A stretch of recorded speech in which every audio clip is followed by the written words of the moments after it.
Buddy, welcome to Under Review with Stats and Vish on the Gold Standard Podcast Network. I am Rob Stats Guerrera. He is Vish Kumaran, also streaming on Vish's YouTube channel. Like and subscribe to both if you would. Also, rate, review, and follow the Gold Standard Podcast Network. If you leave a review, we will read it on the show. Before we get to the second look at the 49ers' first loss of the season, Vish, 5-star review from 49er Matt 54. Great content. Rob and his team do a great job of providing all the content any fan can need. They cover the team with an unbiased opinion and tell it how they see it. Truly great job by all, and any 49er fan should definitely subscribe and listen to this channel. Keep up the great work, Rob and team. You got a burner there, Rob? Sure, that is just me. I did not need that today, Vish. I did not need that today. We haven't had to recap a 49ers loss in a long time, and here we are. And I didn't expect it. I didn't see it coming. And from the look of it Sunday, 49ers didn't see it coming either. I don't think they expected to lose, but I think when you heard what Shanahan was telling the sideline reporter Aaron Andrews about how they wanted to make it kind of an ugly game, they knew it was going to be an ugly game. The fact that he challenged so early in the game to try and get Cleveland out of field goal range, he challenged that Amari Cooper catch, which was questionable challenge, told you that he knew points were a premium in that game. So I think they knew it was going to be difficult. I think they knew they were going up against a very difficult defense. I think where the game went kind of astray is because with Deshaun Watson not playing, with Nick Chubb already being out, I think fans had an expectation that this steamrolling would continue. And I think that's where they didn't pay attention to what the Browns defense had been doing through the first 3 weeks of the season. And then specifically Arizona's offense, very similar to Cleveland's, similar style run game. There was a little bit of success there for Arizona, and the Browns had kind of that similar success running the football as well. Cinema Pigeon, thank you very much for the super chat, says Jim Schwartz coaching tree connections between teams. Jim Schwartz ate Kyle Shanahan's lunch on Sunday. He drank Kyle Shanahan's milkshake. He drank it up. If you know, you know. I forgot how much I hate Jim Schwartz too. Watching him pompously strut across the sideline or when they showed him on camera, I'm like, oh my God, I despise that dude. And it's, you know what's funny to me, Rob? And this is just a side because I know we're going to talk a lot about the game, but I've mentioned this on multiple shows and I just can't get past it. It's just the evolution of the league, right? Like he was kicked out of Philly. They said like, Jim Schwartz, you playing 2 invert, you playing cover 2, and you playing man with this front, with the wide 9 front. It doesn't work anymore. Like Philly was done with him. It doesn't work anymore. And they're back as the number 1 defense in the league. And guess what Jim Schwartz is doing? The exact same stuff he got fired for doing 3 years ago. And everybody's like, it's such a sound scheme. It's such a good scheme. And that's where all of this is funny to me because it goes to show sometimes how overrated, hey, this scheme versus this scheme is. If you have the right players to run a specific scheme, every scheme can be effective in some capacity. And then you have a few brilliant game planners like a Shanahan. But otherwise, I think philosophically, everybody exists and has a good scheme if they have the right players to make that scheme look good. Good players certainly make for better coaches. I'll say that. There is so much in this game I want to break down. It's hard to know where to start. Let's get into the end of the first half. We'll start with that because I think that things really could have gone differently if a couple of plays had gone differently. Browns get the touchdown on that weird tight end in at quarterback, toss to Kareem Hunt. They get the touchdown. Nice call. Great call. They're only in position to get that touchdown because Deommodore Lenoir falls down and Amari Cooper gets a 58-yard catch and run. Like, you know, some people were getting on the defense in this game. I thought the defense played awesome in this game. Awesome. Yes, I agree. The defense played awesome, but there were a couple of like small mental errors, right? Like, for example, that play, Deommodore Lenoir falls down there in man coverage, but Hufanga's the post safety. He's playing hash to the sideline, and he gets over there in plenty of time, but he goes there trying to hit Amari Cooper real hard, and he overruns the play, and Amari Cooper gives him the old whoop-de-doop and picks up another 15 yards or 10 yards after that. And, you know, that's only 10, 15 yards, but that is a small discipline error for the 49ers defense there. Like, that's a tackle Hufanga's got to get over and make. Yes, but again, that gain doesn't happen if Diamador Lenore doesn't fall down. But whatever. The Browns get the touchdown. Fair enough. Next drive for the 49ers, they're moving the ball. Brock Purdy gets the ball back. They get a pass interference penalty. They're going down the field. And all of a sudden, 2nd and 10, delay of game. 49ers don't know. Ray McCloud starts to go in motion. He's not supposed to go in motion. They get a delay of game. Now it's 2nd and 15. And Brock Purdy has George Kittle open down the field. And he uncorks the ball, Vish. It's horrible. And that's where we can start. Yeah. Brock Purdy was bad. My bad. I was just going to. Oh, go ahead. Let me just say this because I want to be very clear. Go for it. Brock Purdy was bad yesterday. Doesn't mean he can't be good. Doesn't mean he won't be good. Doesn't mean I was waiting for Brock Purdy to have a bad game. I was not. I'm rooting for Brock. But he was really, really bad yesterday. Yeah, he was bad yesterday. He missed a lot of throws that he typically doesn't miss. Now, he was under pressure. He did lose Christian McCaffrey. He did lose Deebo Samuel. Both of those guys, losing both of them had a massive impact, not just on him, but the rest of the 49ers offense in general. But yeah, he was not good. He missed a few throws. I mean, the throw you're describing to Kittle, that one was so bad. First, Greg Olsen was like, yeah, I think he's trying to throw this back shoulder. And then even if he tried to throw it back shoulder, it's 10 yards short. So he was like, maybe there's a miscommunication where he expected him to run an out route and Kittle went up the field. But yeah, this was just not a good game for him. He was pretty erratic in this game. He was pretty inaccurate. Now, he was also under pressure a lot. He also had a couple of plays that maybe his playmakers could have bailed him out and made some plays for him that they didn't come through either. He was tough throughout the entire game. He didn't really panic, even though he was under pressure. He was finding the places to go. It's just so happened that the way he was delivering the ball to where he needed to go, the ball was not adequate. I mean, there were a lot of passes that were just off the mark, flat out off the mark in this game. Yes, like spraying the ball. Rich Madrid on Twitter has a great thread of throws from Brock where he was not under pressure and was not accurate with the football. I don't know if it was because of the rain or because he has some accuracy issues, but he struggled yesterday. But so he misses Kittle on that 2nd and 15. It's 3rd and 15 from the 37-yard line. And Kyle just wants to gain yards to kick a field goal. And so what he dials up is a screen to Ray McCloud, which, by the way, is wide open. There's 4 blockers that are going there. It looks perfectly set up. And the ball slips out of Brock's hands. He can't even get a throw off. Yeah, he drops it.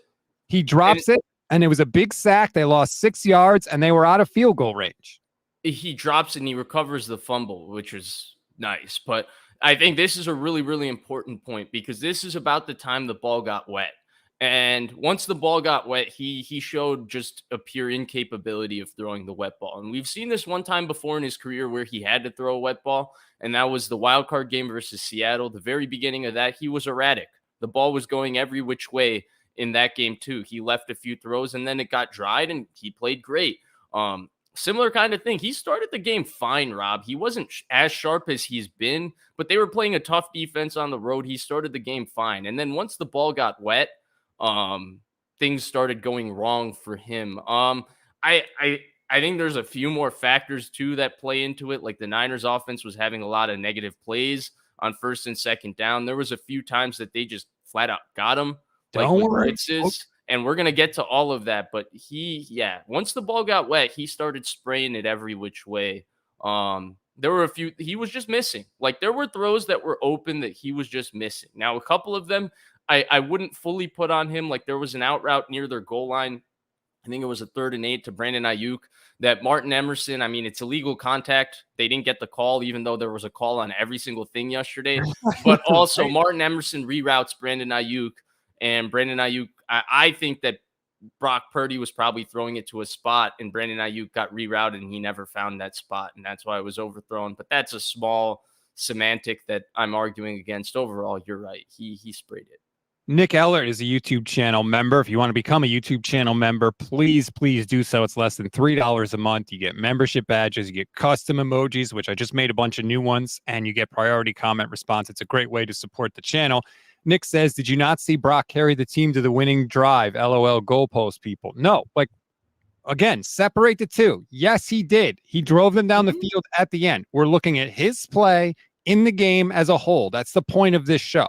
So I just don't worry. We'll get to the end of the game. He played. By the way, he did lead them on that drive. Like, what am I supposed to do? Give him a cookie and forget the fact that he sprayed like 8 different throws in that game? I don't ever understand this. People are okay with criticism for any other player on the team, but then I got to put up my children's gloves on when I talk about any of these quarterbacks. I felt like I had to do this for Trey Lance for certain fans. I felt like I have to do this with Jimmy Garoppolo for certain fans. I'm not going to do this anymore. He did not play great in that football game. Yes, he led them down the field for a drive to win the game. That was good. That doesn't mean that he missed a bunch of throws before that, which he did. It happens. It's football. It doesn't mean he's a bad quarterback. He, yesterday, against a very good defense on the road, didn't have his best game, and I'm not going to sit here and tell you, well, just because he played all of those things, maybe it's not that bad. It was bad. He can move on. He'll play great next game. We'll see. Glass City, what about the 4 drops? Again, I don't have to take Brock Purdy out for an ice cream cone every time I criticize him. We talked about it. He was missing starters. He was under pressure. Yes, there was other stuff around him. But again, we got to be able to talk about this objectively. We have to. And none of it, like you said, none of it means he won't be good next week. But in this particular game, he was bad. Now, getting back to the end of the first half. So the 49ers don't get a field goal. They punt. Then we get the infamous play, one of many in the game. 1st and 10 at the Cleveland 24, 47 seconds left. Browns drop back to pass, and here comes Isaiah Oliver screaming off the edge, sacks PJ Walker, and what? Was it a fumble? Was it not a fumble? It was a fumble, dude. Come on. It was a fumble. You think so? 100%. What was that? What was he doing? Was he bowling? Was he bowling, Rob? Because even if he was bowling, that's going to be a fault because the ball, if he held onto the ball, it's not even going forward. I don't even get that one. It fell out of his hand, and then he's moving his arm forward. He didn't granny toss it. He didn't underhand toss it. Massive call in the game because the 49ers recovered that ball. And, I mean, Nick Bosa is at the 14-yard line or the 10-yard line or something. And the Niners are going to at least kick a field goal, if not get a touchdown. That would have made it, at the bare minimum, 13-7, maybe 17-7 going into the half. So huge call in the game. 100%. 100%. Messed up call. While we're throwing out criticism, let's criticize John Hussey. That was one of the worst officiated games of all time. And he wasted about 25 minutes of our time to discuss all of these terrible calls. Like, gosh. It was so weird. I'm sorry, I'm losing my voice. First of all, the officials were horrible. Just the first quarter took 50 minutes because there were multiple challenges that had to be executed. They called a penalty on the Browns when it was actually on the 49ers. Now, eventually they corrected it, but that was just a weird thing. But that play was massive for the 49ers because it would have changed the rest of the second half. And instead of the Niners getting the ball back and getting a field goal or a touchdown, the Browns were able to punt, and the Niners didn't get any point. And the Niners were going to go for it. They called timeouts. They wanted the ball back for one more drive. And the Browns punter, I'm trying to look up. That was a boom. Uncorks a 69-yard punt. And then the Niners had a penalty on top of it, a holding penalty. So it really just ended all hope of the drive. But that was just an incredible punt by him. Actually, both punters were awesome yesterday, believe it or not. Talking Head says, gotta say, many of you acted as if those of us taking the Browns seriously were alarmist. Underestimating your opponent is just overestimating your infallibility. It definitely looked like the Niners thought they were going to have their way with the Browns. I think especially after that first drive, Niners went right down the field. Christian McCaffrey made an incredible play for a touchdown. And obviously we know that was the first turning point of the game, actually, because the Niners came out looking really sharp. Everything they were doing on offense looked like the first 5 weeks of this season. And I was thinking in my head, like, oh, maybe even against this defense, this offense is just that special. And then the Browns offense has a little bit of success. They're slowly matriculating the ball, and PJ Walker does a very stupid thing. He comes late backside on a stick route, doesn't understand that the linebacker is squeezing on it, and throws it straight to Fred Warner. And Fred Warner has a huge return nearing the Niners in field goal range. And the first play after that, they try to screen Myles Garrett for the second time in the game. Remember, they scored a touchdown with that cute little shovel pass where they ran a screen on Myles Garrett. Myles Garrett redirects Christian McCaffrey. The screen gets busted. I think it was, what, a 9-yard loss, 10-yard loss? 8-yard. 8-yard loss. There we go. 8-yard loss. And that's when the ball game started, because I think a lot of us felt like if the Niners backed up the interception and the opening drive touchdown with points, it would have been a different kind of game for the Browns. But that first play was the first turning point that they gave the Browns confidence. And it was a cute play call. It was a little too cute. You let not bad teams. The Browns are not a terrible team, but you let teams hang around, teams that you should beat, and they get confidence and they start to believe. And the Niners didn't get any points on that drive because Mr. Jake Moody missed a 54-yard field goal. Don't worry, we'll get to him. Right. So Absolutely. Niners go into halftime and you're like, okay, it's 10-7. Should have been more, but you felt like they were okay. Browns come out, first drive of the second half. They get a field goal to tie the game. Okay. They had a couple good plays. Amari Cooper had an incredible catch along the sideline. Incredible catch. Again, just a great play by him. It wasn't a problem with the defense. He made a great leaping catch to Moss Charvarius Ward and then kept both feet inbounds along the sideline. Niners get the ball back.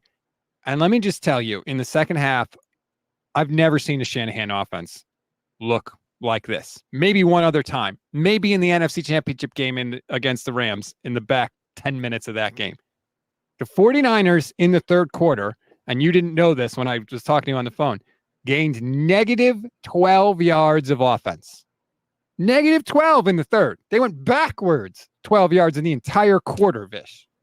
Yeah, I didn't know it was that bad, but visually you could see it. And one of the things I thought that was a bigger part of this game than in other games is not only were they having a lot of negative plays on first downs just due to the Browns' disruption early, specifically Dalvin Tomlinson in that third quarter was turned into freaking Warren Sapp out of nowhere. He was dominating every play. But more than that, Rob, they had a bunch of pre-snap penalties and a bunch of pre-snap errors. And one of the things we have talked about ad nauseum with this team through 4 weeks is the efficiency of the offense in limiting negative plays, avoiding third downs, being able to gain 5-6 yards every single first down and put themselves in second and manageable and stay ahead of the sticks. Well, the Browns showed that if you can get them behind the sticks, and of course they were missing Debo and then Christian McCaffrey for a portion of the game, but if you can get them behind the sticks, you definitely do have an opportunity against this offense. And some of that stuff was self-inflicted. Like you brought up the pre-snap penalties earlier. I mean, they ran that stupid return motion. I've never seen,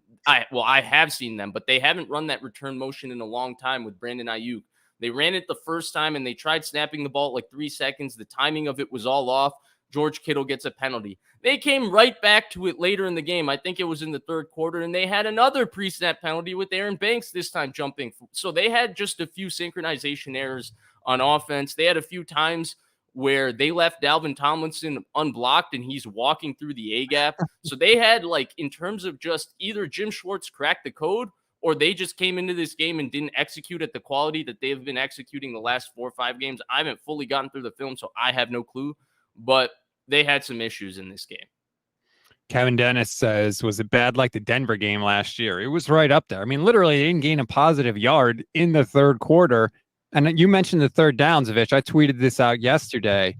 The 49ers in the second half faced 8 third downs, and all but 2 of them were at least 10 yards. 3rd and 10, interception. 3rd and 19, they lost 3. 3rd and 20, they gained 10. Big whoop. 3rd and 10, incomplete. 3rd and 11, incomplete. 3rd and 10, penalty that gave the Niners a first down. 3rd and 2, Juwan Jennings converted, and then 3rd and 7, the final play of the game for the Niners, they missed the kick, and that was that. But look at that. You're behind the sticks constantly, and not just like 3rd and 7. We're talking 10-plus yards. You can't play offense like that, especially against a good defense like the Browns. 100%. 100%. And especially with the team that can rush the passer like the Browns. And then let's talk about it. They played a lot of man coverage on the back end. And the Niners receivers, they weren't really separating versus man coverage on the back end. They were getting strapped up. And, I came on this show. I think I've done it on a few different shows through this year. I said, Brandon Aiyuk, you're a top 5 receiver in the NFL.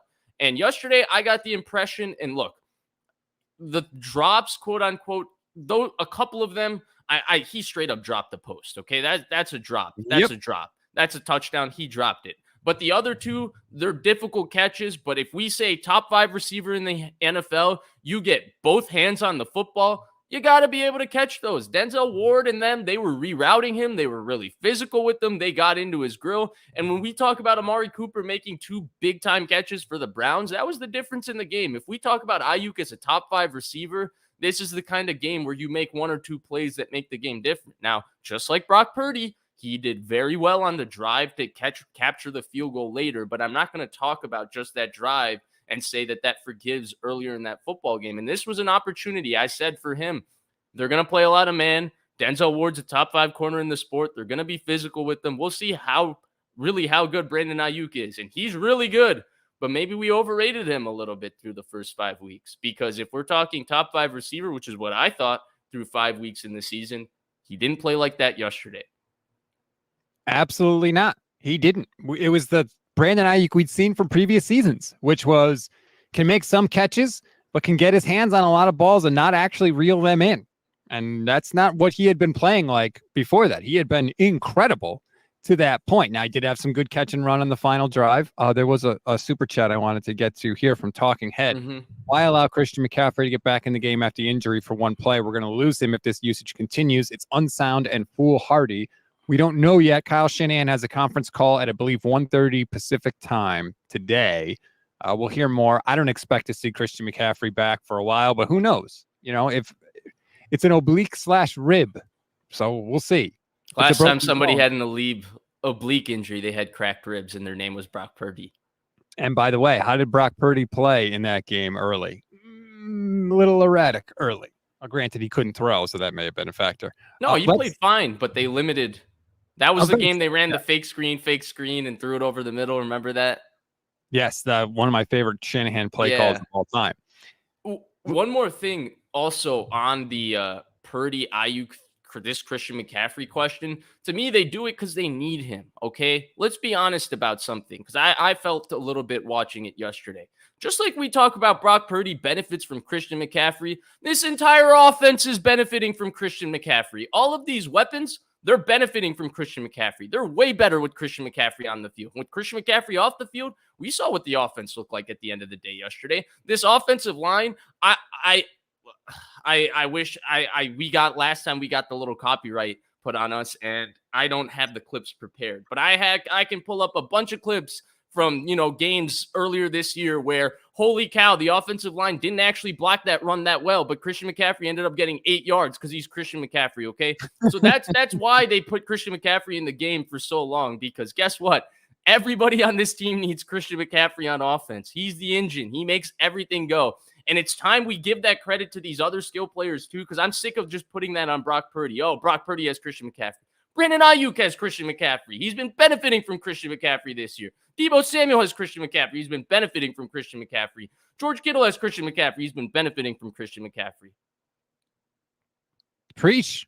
I completely agree. McCaffrey is without a doubt the most important offensive player for the 49ers. When he went down, the offense looked completely and utterly different, and it was pathetic, frankly.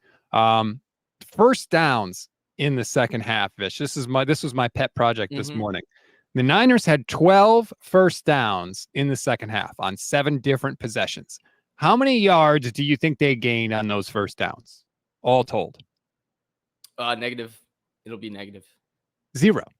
Oh, it was okay. 0. It netted out to 0? It netted out to 0. Not a single yard. And by the way, most of that came on the final drive when Aiyuk had that 25-yard catch and run. Other than that, it was awful. It was incompletion. It was sack. It was penalty. It was. So they were at a -25 before Aiyuk got the +25 on the first down? They gained 28 yards on the last 3 first downs, one of which was an incomplete pass. It was a 25-yarder to Aiyuk, and then there was a 3-yard run also on a first down. So they were minus 28. It was when you include penalty yardage, yeah, Okay, which yeah. I am, because it's part of it, yeah. Yeah. So that's how pathetic the offense was without Christian McCaffrey. But I want to get into more of the actual breakdown, because I believe that there were some but I think you're focusing on the wrong parts of the game, if I'm being 100% honest to you. Because I think all the points in the game that you're focusing on became somewhat irrelevant once Diamador Lenore got the pick, and then they finally nailed the run on first down, and they went up. Yeah, okay, perfect. Incredible play by Lenore, by the way. Diamador Lenore. Yeah, Javon Kinlaw, come on. Rushing half the man, getting up the field, forcing hurried throw in his face. Yeah, both guys can do good things on a play. That's fine. Okay. Boy, feisty Vish. The Niners lose. I'm feisty. I'm upset. I'm upset, man. I was upset watching that. My phone was getting blown up the entire day yesterday. I'm upset. Okay, so Lenore gets the interception. Fantastic. Jordan Mason handoff, touchdown. And right then I was like, okay. Like, we played bad, but this is what championship teams do. I was all set to get that rant going in the instant reaction show. Browns get the ball back. And here we go. They get a field goal on the drive. Just more penalties from the 49ers. Browns, who constantly gained yards on first down, by the way. They were constantly in 3rd and short for the most part. Mm-hmm. They convert the 4th and 4, which is very frustrating. Because I don't know about you, Vish, but I feel like when it's 3rd and long, all Steve Wilkes does is play not to give up the first down. It's like he doesn't realize teams are capable of going for it on 4th down. I feel like there are a lot of 3rd and long, 3rd and 11, 3rd and 12, where Steve Wilkes is content to give up an 8-yard pass and be like, oh, okay, I did my job. Now they're going to punt. It's like, no, they may go for this. Kind of. I don't know that I necessarily agree with that. And I don't know that you would have to do much different when you're going against PJ Walker. I don't know. I look at the 4th down and he came back and ripped the stick route that he threw the pick earlier in the game to Fred Warner too. I thought that was just a really good throw by him. I mean, they're squeezing it in the zone and he rips it. And David Bell does a really good job getting the first down. Unlike, who was the 49ers receiver that, caught, one of them caught a pass. Was it the 49ers game? Maybe I'm mixing up games now. Forget that. You might be mixing up games. I'm mixing up games, yeah. Browns drive down the field. It's 3rd and 10. They don't block Nick Bosa. He gets a sack, which, by the way, be great if Nick Bosa could get a sack on a play where someone blocks him this year. Just, throwing that out there. But whatever. Let's touch on Nick Bosa real quick as we continue this. DeJuan Jones had a great game against Nick Bosa yesterday. I'll go back and watch the one-on-one matchup, and I'm sure Bosa will be better than we actually thought because he's Nick Bosa. But DeJuan Jones, the size of the player, the last time we've seen a tackle give Nick Bosa real issues is Orlando Brown, Big Zeus Brown. He's on the Bengals now. He used to be on the Chiefs, but this was when he was on the Ravens in 2019. He also gave Nick Bosa issues when Baker Mayfield planted the flag in the shoe and Orlando Brown was in Oklahoma and Nick Bosa was at Ohio State. The size of the player and Nick Bosa's shorter arms, they kind of engulf him with his size, and it felt like DeJuan Jones yesterday did a similar kind of thing to him because he had a pretty strong game against Nick Bosa to my eye at least. 2 pressures according to PFF, and you know me, I've been a big pressures are great, but they're not sacks guy, and he only got 2 pressures yesterday. So, that ain't going to cut it. I'm sorry. That needs to be better. Mm-hmm. But they did hold. The Niners defense held. The Browns kick a field goal. So, okay. It's 17-16, right? That was a big sack because it preserved the 49ers lead. Mm-hmm. They get the ball back. 3 minutes and 21 seconds left. Oh, yeah. This is a drive where the 49ers, you don't have to score, but you got to run clock. You have to get a couple of first downs. You at least have to make the Browns use their timeouts. You have to. Your defense is gassed, by the way, because the offense has been so hideous that the defense has been on the field for the entire second half. And this is where it went off the rails immediately. First play, first down, Brock Purdy gets pressure. He throws it away, intentional grounding. Ugh, right? Over. That's it. The drive's basically done. You're playing for punt position at that point. Here's why it's bad. Because at least if he gets sacked, the clock runs. Right. But it was intentional grounding. No clock. Great. That's just fantastic. Second down, they pass again, which I didn't love, Vish, because again, I want them to run some clock, but they pass complete to Aiyuk. Great. This is a great throw, by the way. Free rusher, he throws an out route, but then Brandon Aiyuk kind of willingly goes out of bounds after catching it. Goes out of bounds. Clock stops again. Here we go. 3rd and 11, and this is what I was so mad about. 3rd down, Brock drops back. He gets pressure. He decides he's going to throw it away. He does. He doesn't take the sack, Vish. Take the sack, Brock Purdy. Take the sack because the clock will run. Bad situational awareness by Brock. I think he got spooked by the pass rush, and his first thought was, I got to throw it away. Don't take a sack. You wanted a sack in that spot because you needed the clock to run. Instead, the 49ers only took 16 seconds off the clock, and the Browns didn't have to use a single timeout on that possession.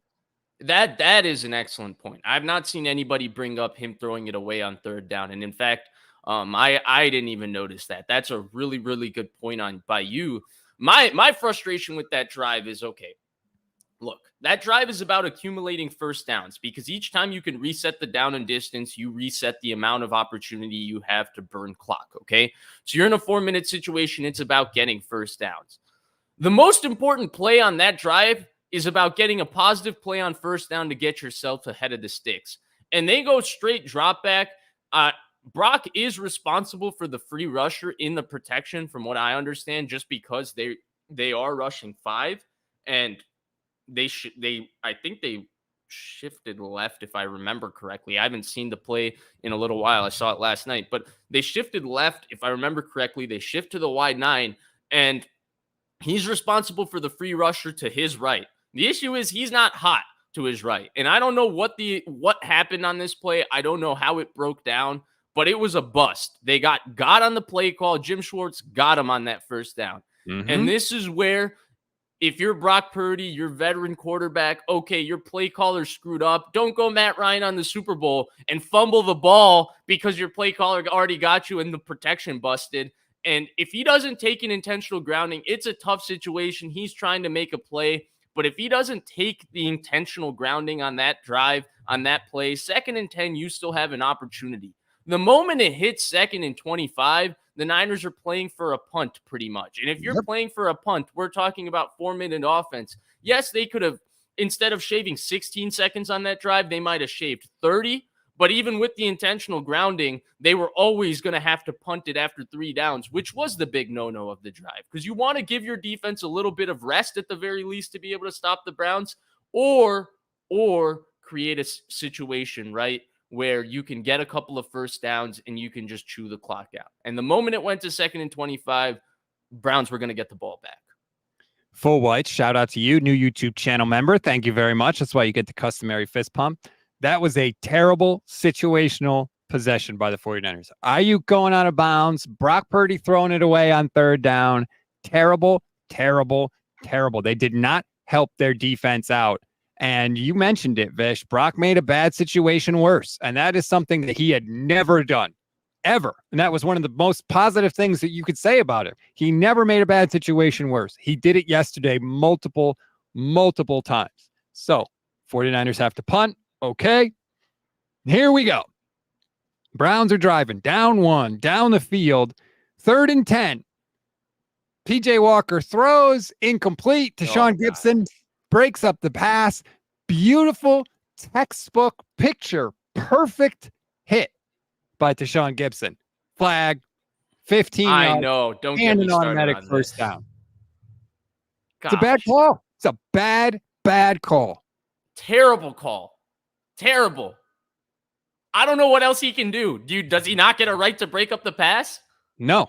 The NFL says let him catch it because we don't care about the games. We care about getting sued for concussions. And they ignored concussions for years. So they have told the refs, err on the side of caution. If it looks bad, throw the flag because that's all we care about. And that's what happens. I don't blame the refs. It looked bad. I agree. It was a big hit.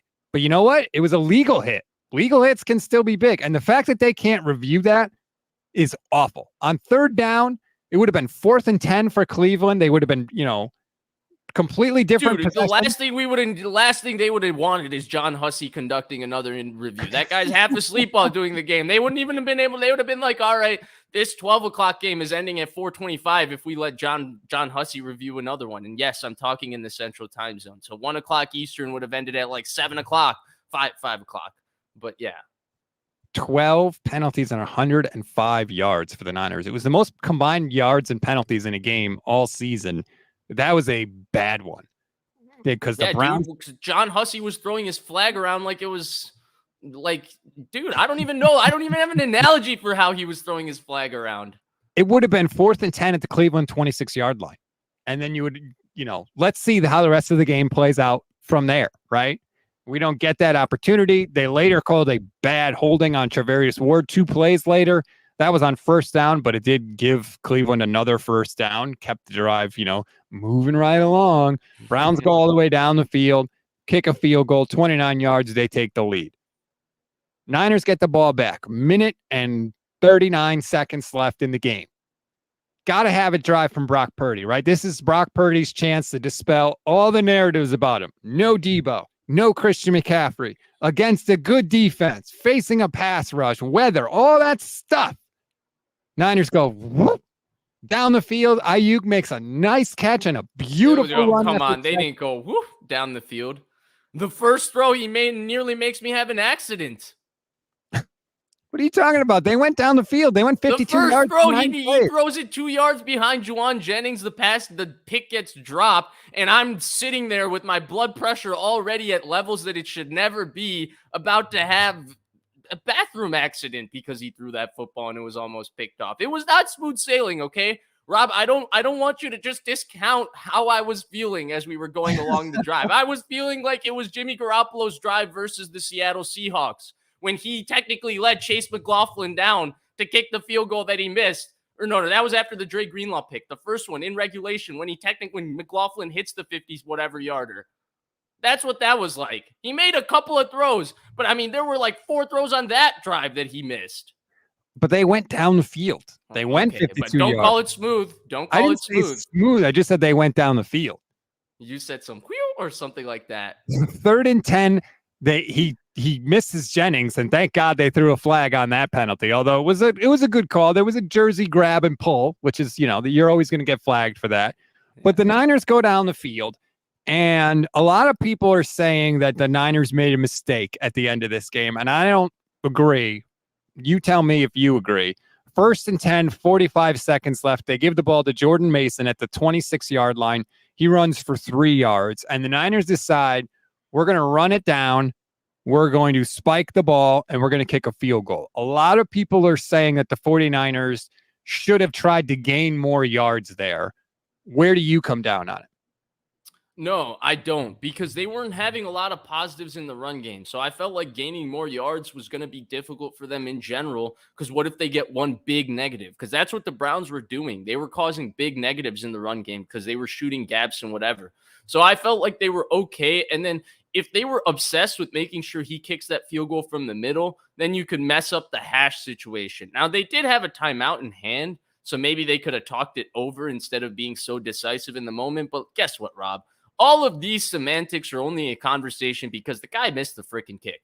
And he missed the freaking kick because he choked. It was right down the middle. He choked in that moment. And now we get an opportunity to see him bounce back because the Niners have an expectation that he makes those kicks in that moment.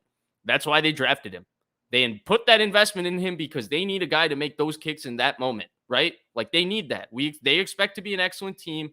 If the game comes down to their kicker, they need a guy that's reliable there. They had Robbie Gould. They invested all of this because they thought he would surely replace Robbie Gould right away. They don't have time for his rookie shenanigans. If this is going to cost mental yips and whatever, they got to go find a new kicker. And this year, and maybe that doesn't mean burying Jake Moody. Maybe that means Jake Moody out of nowhere gets a quad injury, a hamstring injury, a calf issue, and he goes on to IR for a year, and maybe he fixes his mentals, whatever comes back the next year. But there's not time just because he was a 3rd-round pick, because there's an urgency this year for him to make kicks. I'm going to say some things that are going to make some people mad. 100% agree Jake Moody should have made the kick. It's a 41-yard kick. It's right down the middle. It's basically an extra point. It's a little bit longer than an extra point, okay? Has to make the kick. Before this game, he had been perfect on all of his kicks, had made a 57-yarder, a very tough kick. It's possible he just missed it, right? It's possible he just missed it. It doesn't mean he's not going to be a good kicker. Doesn't mean he won't make the next clutch kick. I think that people are magnifying this because it cost them the game. But it's possible it's just, hey, most kickers don't go perfect in the regular season. They're going to miss some. This happens to be one of the ones he missed. Now, unfortunately, that could be the case 100%. And if that's the case, he's going to be fine then over the subsequent games. But if that's not the case and he's starting to miss kicks, there's not time for him to be able to figure out whatever's going on and for his yips and for him to go through rookie kicker shenanigans. There's an urgency that they need a kicker to be reliable, right? That's why they paid all that money for Robbie Gould for all those years. And now this is the first question we have on whether he is reliable, because not only did he miss a kick earlier in this game, tough kick, tough weather, 54 yards, you missed some. He missed a 40-yard kick down the middle for game. He was down the middle. There was no hash, nothing. He kicked it wide. Right? He pulled that kick wide. Andre Garibay says the only thing Moody can do better than Gould is kick it farther. Doesn't matter if you choke with the game on the line. Gould has ice in his veins. Gould made tons of game winners for us. Yes, Gould made a lot of game winners. Jake Moody may also. He hasn't really had the opportunity to make a lot of game winners. That's the thing. Like, it's a very small. We don't know about Jake Moody yet. We don't, just because he missed this one kick doesn't mean he can't make clutch kicks. We don't know. It just really sucks that he missed this kick. By the way, I think it was David Lombardi pointed out, Robbie Gould missed a 41-yard kick against the Raiders last year in regulation that would have won the 49ers the game. Literal same distance as Jake Moody. Difference was score was tied when Robbie Gould missed it, and the Niners eventually won the game also. So we don't remember that. But it's not like Robbie Gould made every kick. I know he was good in the playoffs, as Mike Silver has been pounding on Twitter, because Mike Silver just hated the fact that Moody was drafted. So anytime Jake Moody misses a kick, Mike Silver is going to talk about how they got rid of Robbie Gould and blah, blah, blah, blah, blah. Dude, they couldn't afford Robbie Gould. That's the other thing. Yeah. All these people talking about the salary cap and everything. It's like, well, Robbie wasn't playing for the league minimum. Jake Moody's playing for a lot less than Robbie Gould would play for. Exactly. But look, if he doesn't miss kicks continuing, then this is just a blip in his story. But right now, I don't think that it's as simple as, okay, he missed a kick, because that was a game-winning kick right down the middle. Like, that's one where I drafted you in the 3rd round. Like, when we say Brock Purdy, week 2, you got to hit the go ball to Brandon Aiyuk on the sluggo. You got to hit the post to Deebo Samuel. Those are wide open. We say, Brandon Aiyuk, you have to catch that post that Brock Purdy put on you today. How do you not catch that? You're supposed to be a number 1 receiver in the NFL. Similarly, Jake Moody, 3rd-round kicker. You kicked in the Midwest. This is the expectation. He didn't live up to the expectation. And in order for us to not look at him and say, can he do the job? He's got to prove that he can do the job. It's not a can he or will he not or won't he. It's not any of that. It's he didn't do it yesterday. And if he doesn't, if he continues not to do it, his draft status is not going to save him from them finding another kicker, because there's an urgency that they need someone reliable to be able to make kicks. And we don't know what it is yet. We don't know if this is a speed bump or a pothole or what it is. We're going to find out going forward. Very frustrating. Although I do think that, like, yeah, you could say Moody's got to make the kick. Brock's got to hit the guy. Like, players are flawed. They are going to miss some that they should make. All players, all positions, everybody. But yeah, it was frustrating because, you know, I was ready to live in a world where I was going to say, whew, the Niners, you know, they didn't score 30 points. They had some injuries, but they found a way to gut it out. And Moody missed it. And the Niners have gone out of their way to tell us how mentally strong and mentally tough this kid is. They told us all about the pre-draft process where they did all sorts of goofy stuff to Jake Moody, and he proved to them that he's mentally strong and blah, blah, blah. And I'm not saying he's not. He very well could be. But we're going to find out. 100%. Well said. Well said. Well said. I agree. Chris Maldonado, YouTube channel member, says, Moody missed one earlier kick too. I don't know if got seen my other super chat. I'm cool with kicking, but run another play or something. Just my opinion. Yeah, we talked about that, Chris. I'm sorry if I missed your super chat. Oh, yeah, there it is right there. I don't understand the end of the game. Why kick the field goal? Why not try and get a touchdown or as close as possible? At least the Eagles lost. Yeah, I think that Kyle was worried about a negative play, like you said, Vish. A sack, a fumble, whatever the case may be. He figured, yeah, we could get 5-6 yards closer, or I could eliminate all risk pretty much and just let my kicker kick a 41-yard field goal. So I agree with what Kyle did at the end of that game. I know some Niner fans don't, but I agree with you. If Moody I don't know if I agree with it, but I understand it. I understand the thought process. But with a timeout in hand, you would think that, okay, run another play, then always you can kneel it into wherever spot you want to kick or kneel it towards what hash you want to kick, take your timeout and kick it. Like, that's an understandable thought process. I don't want to pretend like that's not very normal in football. But I also understand why Kyle Shanahan chose to go about it the way he did. That also makes me a little weary about his 100% trust in his running backs and his offensive line when number 23 isn't there to make everything look good. I think that Kyle puckers when the game gets close. I really do. I think that's not saying he should have gone for more yards, but I just think in general, Kyle does. Darwin says Moody will be in that same position this season, had the Yips preseason red flag, really, but they chose to stick with him. And he responded. He bounced back from the Yips. Right. Like, he was great before this game. He hadn't missed a kick. So, again, I think he's earned a little bit of equity. No, so he has. Yeah, we have to see going forward. Sindan says, I love angry Vish. You are angry on a Monday. I told you yesterday, like, really, I said it even after the game. Like, I thought I was at the age and past the point where, like, this stuff is really personal to me, but it still is really personal to me. I was really upset yesterday. Like, really upset.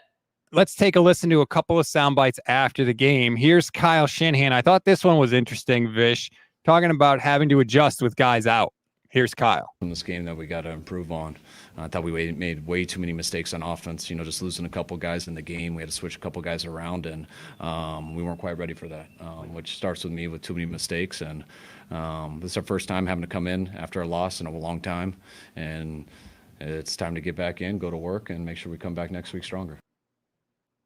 You had to switch some guys around, and you weren't ready for that. As a coach, you have to assume that injuries could be a thing. Like, that's kind of a glaring admission from Kyle Shanahan. You think so? Why weren't you ready? I think that they were ready to an extent. I don't know that they were ready for the compounding duo of Debo and Christian McCaffrey.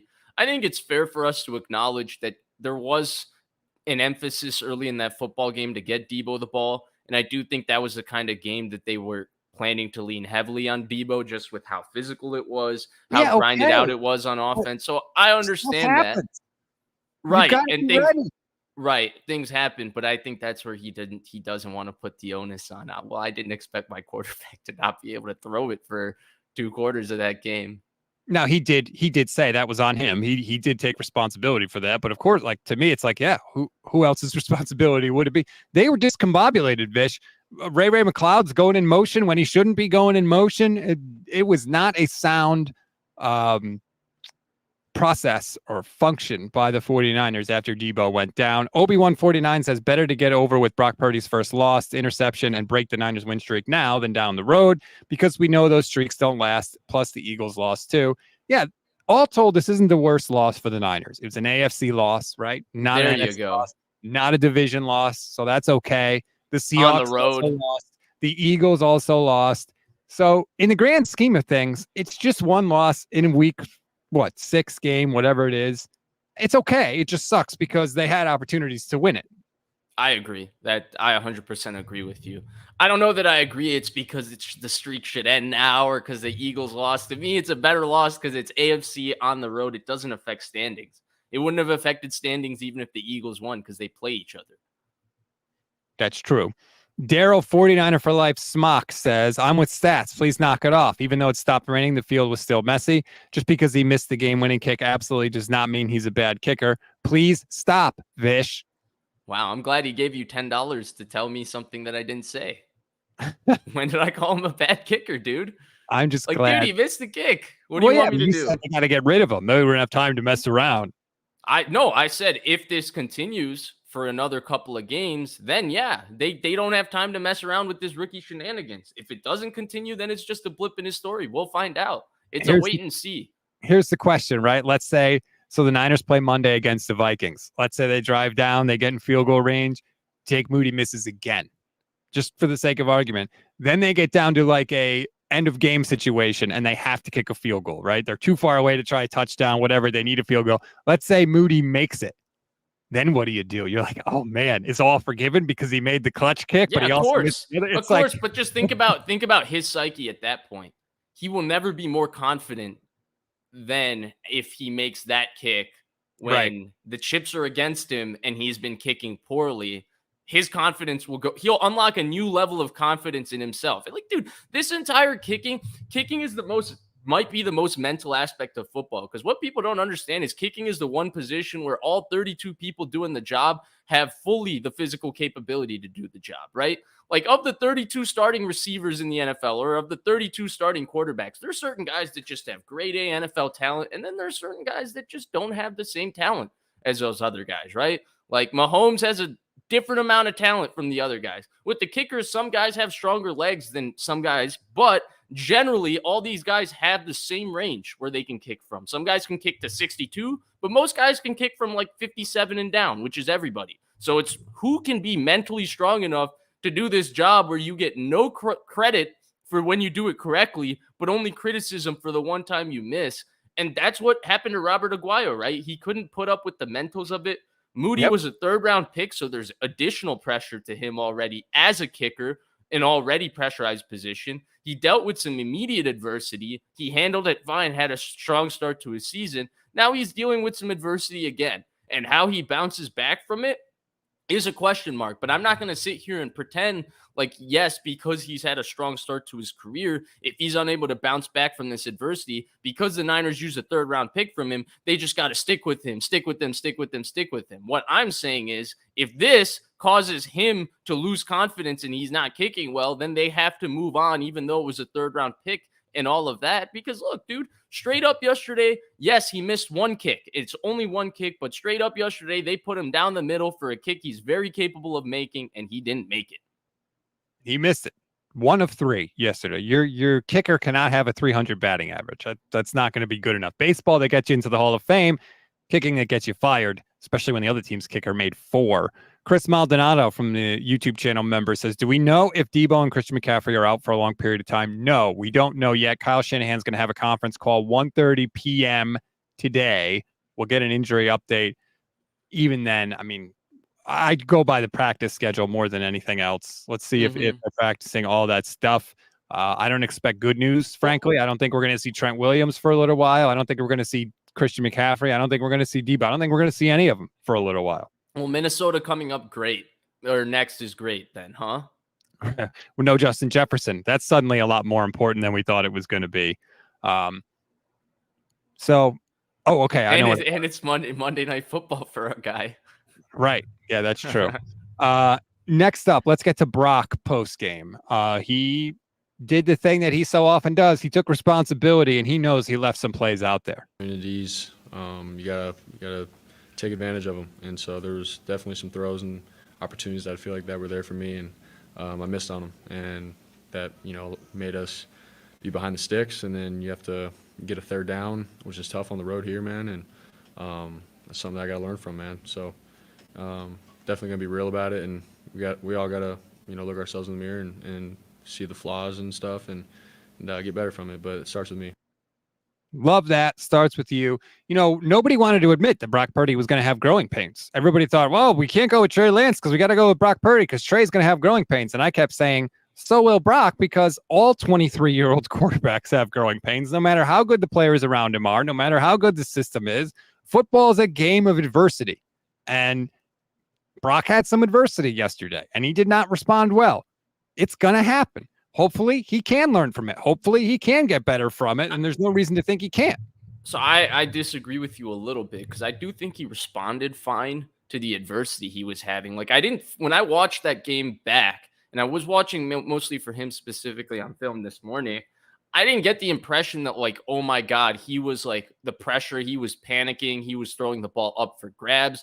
I felt like for the most part, he knew where his answers were. He knew where to go with the ball. He knew like he was under pressure, but he was still getting to the right places. Like there was a lot about his process that I think is translatable under pressure. They got by a couple of play calls, and then the execution was just off because he threw the ball terribly yesterday. That was the big deal. He was inaccurate, but from a process standpoint of playing quarterback, I thought he was fine. The bigger concern to me, there's no long-term concern about how he's playing the position. The bigger concern is this is twice that we've seen him have to throw a wet football, and it's gone everywhere and anywhere when he's had to throw it. And that's the bigger concern. I don't think there was a concern with how he played the position even yesterday, even though his numbers weren't great and all of that. I think he played the position mostly fine. He just had a bad day throwing the football. The bigger concern is now we've had 2 opportunities to see the wet football and 2 opportunities to see it where the wet football has gone a lot of places other than to his receiver.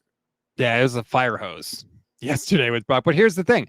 Was it because it was raining? Was it because the Browns got a lot of pressure and sped up his internal clock, and so he was rushing throws? It was that plus the tight. It was that plus the tight man coverage, less margin for errors on these throws. You got to stick it in tighter windows. Maybe he was overthrowing it because he's got to be that much more precise versus the Browns versus other teams because they were playing so much tight man coverage. They were being so physical with these receivers. But, dude, whatever it was, as the starting quarterback of the 49ers, wet football or not, he cannot throw it like that. You can't have negative 12 yards of offense in the third quarter. You can't have it. You can't have 2 good drives all game. You just have to be better than that.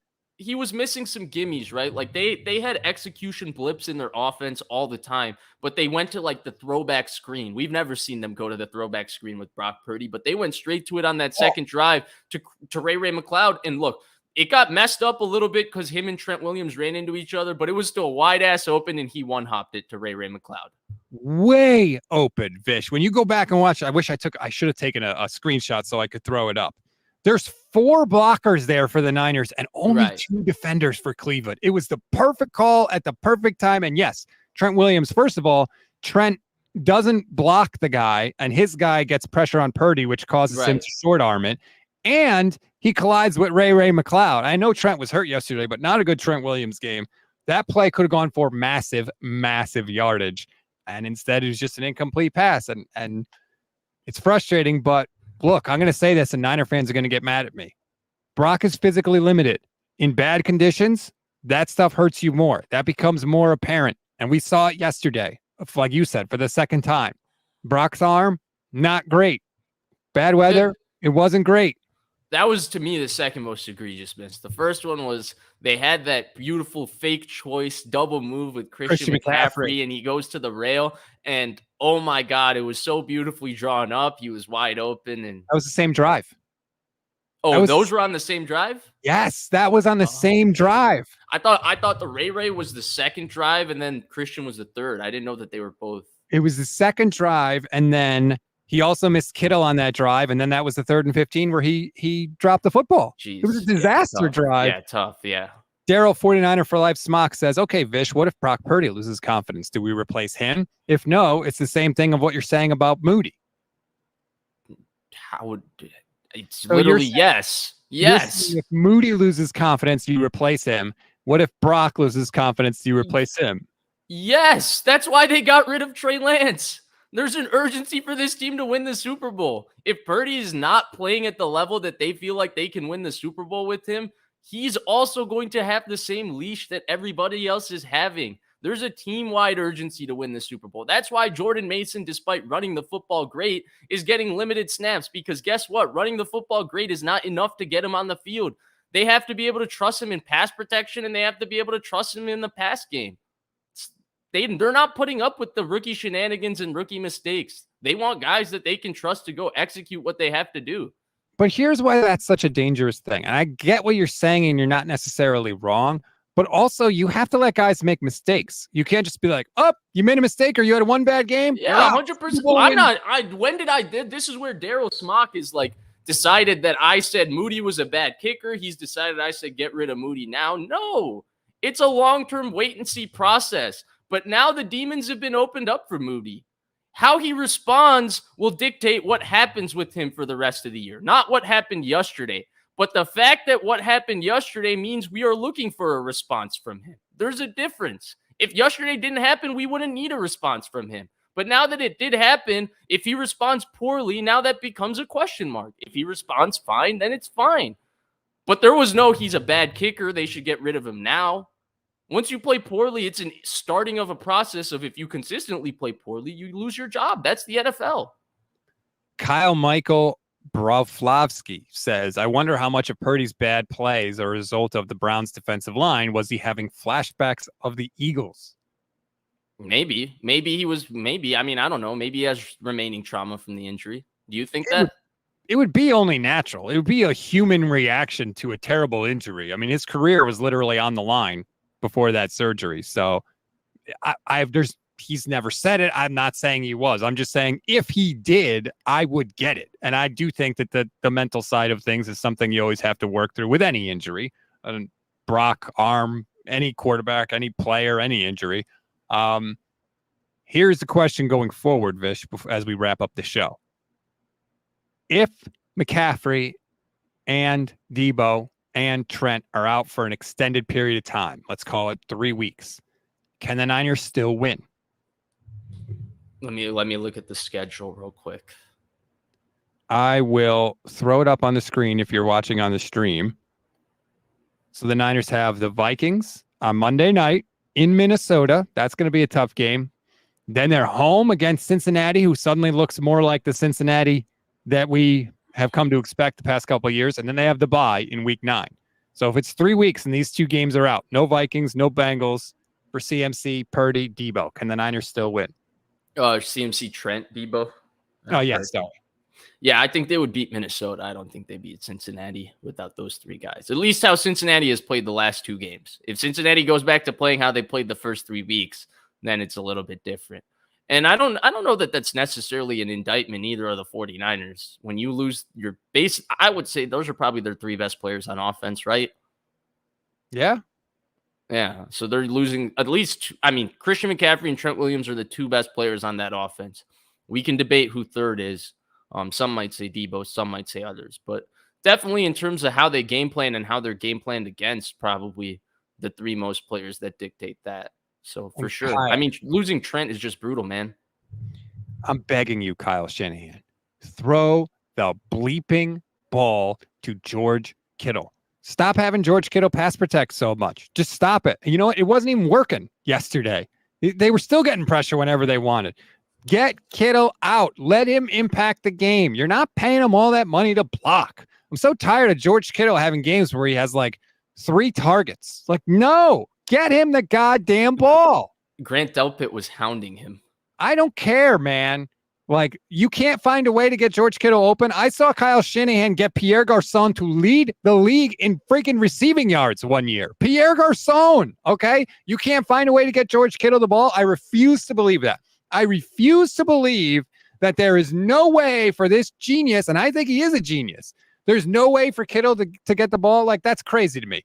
The Browns ran 3 screens to David Njoku yesterday. I agree with you. Specifically on the Kittle targets, I agree the ball should have gone to him a lot more, especially down the stretch of that game with no CMC, no Debo, how much man they were playing. Like, ideally, it felt like Kittle was the most equipped to win.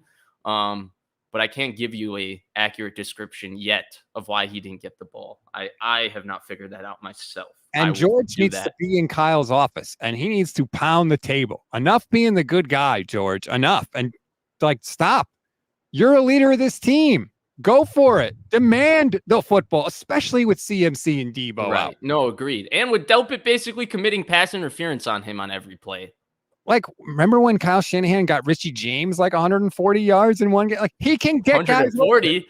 That was 180, my friend. Was it really 180? Yeah, it was 9 grabs for 183 or something like that. Oh, my goodness. Your boy Daryl's back. Vish, the same thing happened with Brock, did it not? He had a horrible game, but because he got us in a position to win, all the talk is on Moody. Okay, Daryl. Okay. I appreciate I've waited for you to give Rob $20. But now this is just the worst comparison of all time. You're comparing a kicker to a quarterback, let alone the fact that you're comparing Brock Purdy, who had 12 games of equity of good play, to a kicker who's kicked it 6 times before he missed the game-winning kick yesterday that was down the middle. It's like asking Brock Purdy to make one throw, perfect protection, wide ass open down the middle. Can you make the throw for game? If he missed that throw, a lot of us would be like, Brock Purdy, what the hell? That's what Jake Moody did yesterday. This is the worst comparison. I'm sorry. You can't compare a quarterback to a kicker. What are we going to do next? Compare the punter? Like Mitch Wishnowsky has one bad punt. We're going to start comparing it to one bad pass for the quarterback? Well, when does Mitch Wishnowsky have a bad punt? That guy was awesome yesterday. The entire season. Yeah. And you know what the funny thing is? He was terrible in the preseason. Yeah, he was terrible. And he's been out of his mind booming punts this season. He had 6 punts for 314 yards yesterday, averaged 52 yards a punt, including a 60. He was awesome. They flipped field position. Both punters actually were really good. Yeah, and they were directionally punting. It was awesome. All right. So, and by the way, can I get one of those Mitch Wishnowsky banana punts? Where are the punts that are supposed to cause like guaranteed fumbles all the time? Right. Those out. The knuckle curve. We'll never find out. We'll never find out, right? Oh, man. All right, everybody. Thank you so much for watching. We appreciate it. Rate, review, and follow the Gold Standard Podcast Network. Like and subscribe to both YouTube channels, Gold Standard YouTube channel and Vish Kumaran's YouTube channel. Let's sneak in this super chat from James T. Kirk. Captain Kirk here with us. Thank you very much. Been meaning to buy you a Levi's beer. Haven't been able to catch a game live show while traveling home from Levi's. I'll be at the Bengals game. Let's hope it goes a hell of a lot better. Thank you very much, James. Yeah, Vish, we didn't get to talk about it because I was traveling after my journey to Levi's. It was awesome, man. It was freaking awesome. That first quarter was raw adrenaline. Oh, yeah. I'm still not. And now I've been screaming all about this freaking. When they threw that flag on Gibson, I shrieked. Thank God the house was empty at the time. So I was so mad. Dude, we would be remiss if we didn't mention this. Thanks to Captain Kirk. We got to mention this before the show ends. They missed Dre Greenlaw yesterday a lot. Yes, they did. And it wasn't that the defense was like bad. It was just that they missed his aggression. They missed his team speed. The way he gets other people to rally to the ball. They missed his physicality. They missed that. We do have to mention that for sure before we get off. Like, yes, they missed Debo for sure. They missed CMC for sure. Trent was still pretty great, even though he was hampered, which is just how special he is. But they missed Dre Greenlaw a lot. Like, you could feel that there was a ferocity to this defense missing without him. Because Dre Greenlaw is a psycho and terrifies me and people. I actually think they missed him the most on the 4th and 4 play. It's on the drive where the Browns kicked the field goal. David Bell catch? Yes, because I think Greenlaw triggers faster on that play. And I think he smashes Bell when he actually makes contact and maybe breaks the pass up. But it wasn't like Oren Burks was horrible by any stretch. Just Greenlaw is probably the second best linebacker in the league, arguably. I mean, he's right up there. But they did miss him yesterday. Kyle mentioned it after the game too. And Fred Warner is a great player. He is the best linebacker in football. But the physical identity of this defense yesterday was an example that it's brought by 57, not 54. Because Warner doesn't thump like that and get everybody else to thump like that. Greenlaw gets everybody. It's like the Debo effect on offense where everybody starts breaking tackles when they get the ball. Debo gets them to thump like that, and they missed that for sure yesterday. And by the way, I just wanted to reference it because you bringing up Oren Burks triggered my memory. I was talking about the Niners game. They threw a little sit route to Marquise Goodwin on 3rd and 4, and Oren Burks cracks him. And for whatever reason, he runs the route 1 yard short. I just thought it was on the 49ers offense. Oh, right. I know you're talking about. But yeah, it was Oren Burks who cracked him, and that was the difference in the David Bell play when he actually ran it to the sticks. Yeah, imagine that. 160 yards rushing allowed by the Niners yesterday. I know a lot of people are talking about that. I don't care so much. The Browns only scored 19 points. Yeah, it was a lot of yards, but they still only scored 19 points. But anyway, that's going to do it for the show. Thanks, everybody. Vish, thank you so much. It was so nice to do a show with you again after missing last week. Frustrated that it was a loss, but it's only one loss. Niners are still 5-1, right in the thick of it in the NFC. Everything that they want is still right there for them in the NFC. So let's just keep a little bit of perspective as we lick our wounds following the first loss of the year. Have a great Monday, everybody. Wait, Rob. I also got to mention this to you because I didn't want to mention this before we go. Captain Kirk is triggering my memory again. But dude, so next week it works out perfectly because this Wednesday I'm joining the fellow clique of the 49ers. I will be in the old Cabo until Sunday, enjoying myself. Hopefully seeing Matthew. No, I'm joking, but I was gonna say Matthew Stafford at the resort, and this time talking to him and making sure he comes to the 49ers. But I'm kidding. But I'll be in Cabo, and it's nice because the Niners play on Monday, and we will be back on Monday to preview Oh, the that's game. true. Yeah, instead of review. So what do we call the show? Under preview? We're gonna have to change it up a little bit. But yeah, under preview. Or maybe yeah. I could talk about my Cabo trip. What do you think? Aren't you always interested what the clique is doing out there? Yeah, I am. Scout it out for me. Give me the scouting. I'll let you know. I'll let you know. All right. Thanks, everybody. We'll talk to you next week.